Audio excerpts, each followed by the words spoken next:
इब्लीस था कौन? इब्लीस की नस्ल की इब्तदा जिस जिन से हुई उसका नाम तारानोस कहा जाता है। तारानोस इब्लीस से 1,44,000 साल कबल दुनिया पे मौजूद था। तारानोस की नस्ल तेजी से बढ़ी क्योंकि उन पे मौत तारी नहीं होती थी और ना बीमारी लगती थी। अलबत्ता ये चूंकि आतशी मखलूक थी तो सरकशी बदरजाए उत्तम मौजूद थी। इस जिन्नों की नस्ल को पहली मौत फरिश्तों के हाथों पैदाइश के 36,000 साल बाद आई, जिसकी वजह सरकशी थी। यहाँ पहली बार मौत की इब्तदा हुई। इससे पहले मौत नहीं होती थी। बाद में चल्पानेस नामी एक नेक जिन को जिन्नात की हिदायत का जिम्मा सौंपा गया और वो ही शाह जिन्नात करार पाए। इसके बाद बामोस को यह जिम्मेदारी दी गई। बामोस के दौर में ही चलेपा और तबलीस की पैदाइश हुई। ये दोनों अपने वक्त के बेहद बहादुर जिन्नात थे और उनकी कौम ने चलेपा को शाशेन का लक़ब इसके शेर के जैसे सर की वजह से दिया।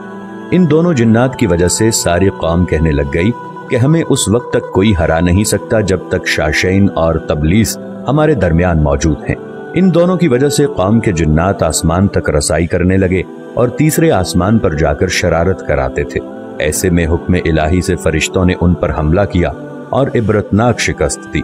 इसी दौरान जब इज़राइल अलैहिस्सलाम को इब्लीस ने देखा तो सजदे में गिर गया।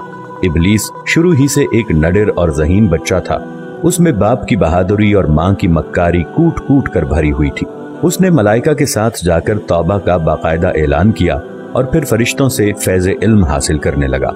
इल्म हासिल करने और रियाजत का ये आलम था कि पहले आसमान पे आबिद, फिर दूसरे आसमान पे जाहिद, तीसरे आसमान पे बिलाल, चौथे आसमान पे वाली, पांचवें आसमान पे तकी और छठे आसमान पे कबाजान के नाम से मशहूर हुआ।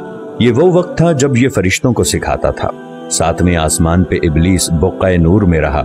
हफ्त अफलाक के सब मलाइका का मुअल्लिम करार दिया गया। यहाँ तक पहुंचकर इब्लीस ने अपनी आजजी और रियाजत की इंतहा कर दी। कमोबेश इब्लीस ने 14,000 साल अर्श का तवाफ किया। यहाँ उसने फरिश्तों में उस्ताद सरदार अज़ाज़ील के नाम से शोहरत पाई। कमोबेश 30,000 साल मुक़र्रबीन फरिश्तों का उस्ताद रहा। इब्लीस के दरसोवाज की मियाद कमोबेश 20,000 साल है। फरिश्तों के साथ क़याम की मुद्दत कमोबेश 80,000 साल है। इब्लीस को हुक्म हुआ कि दारोग़ाए जन्नत रिज़वान की मुआवनत करो और अहले जन्नत फरिश्तों को अपने इल्म फज़ल से बहरावर करो।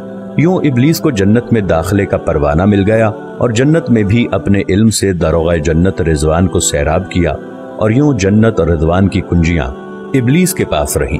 रिवायत के मुताबिक इब्लीस 40,000 साल तक ये फर्ज़े खजानची अंजाम देता रहा। यही वो मकाम आला तरीन जन्नत रिज़वान ही था जहां इब्लीस ने पहली बार बादशाहत के ख्वाब देखने शुरू किए। उस वक्त इब्लीस के पास हफ्त इक़लीम, अफलाक, जन्नत और दोज़ख सबका इख्तियार था और उसने चप्पे चप्पे पे सजदे किए थे। मगर यहाँ पे इब्लीस आजिज़ी से पहली बार भटका और खुद को बादशाह बनाने और रब बन जाने के ख्वाब देखना शुरू किए।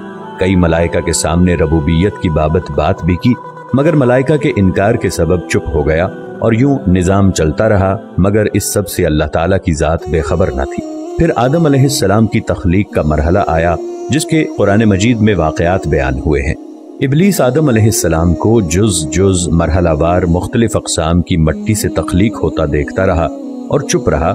मगर जैसे ही उसे ये मालूम हुआ कि ये आदम अलैहिस्सलाम अल्लाह ताला के नायब हैं तो उसने वावेला किया, इबादत और इताअत का वास्ता दिया। फिर तंज किया कि मुझ जितनी इबादत किसने की, और आदम अलैहिस्सलाम को सजदा करने से इनकारी हो गया।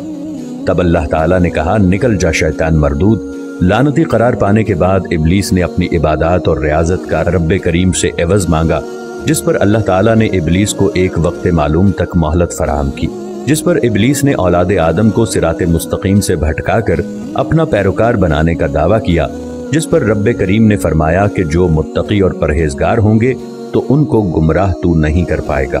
इब्लीस के इस लानती काम में उसके 5 साथी हैं।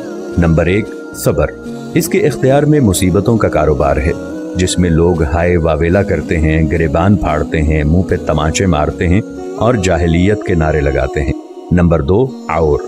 ये लोगों को बदी का मुर्तकब करता है और बदी को लोगों पे अच्छा और पसंदीदा करके दिखाता है। नंबर 3, मसव्वत। ये किज़्ब, झूठ और दरोग पे मामूर है, जिसे लोग कान लगाकर सुने। ये इंसानों की शक्ल अपनाकर उनसे मिलता है और उन्हें फसाद बर्पा करने की झूठी खबरें सुनाता है। नंबर 4, दासम। یہ آدمی کے ساتھ گھر میں داخل ہوتا ہے اور گھر والوں کے عیب دکھاتا ہے اور آدمی کو گھر والوں پہ غضبناک کرتا ہے۔ نمبر 5 زکنیور، یہ بازاروں کا مختار ہے، بازاروں میں آ کر یہ بددیانتی کے جھنڈے گاڑتا ہے، بازاروں میں برائیوں اور فحاشی پہ ورغلاتا ہے۔ ابلیس کا آدم علیہ السلام کو سجدے سے انکار کا جزیہ حسد تھا کہ جس نے اسے مجبور کیا کہ میری جگہ آدم یعنی خاک کو کیوں ملی۔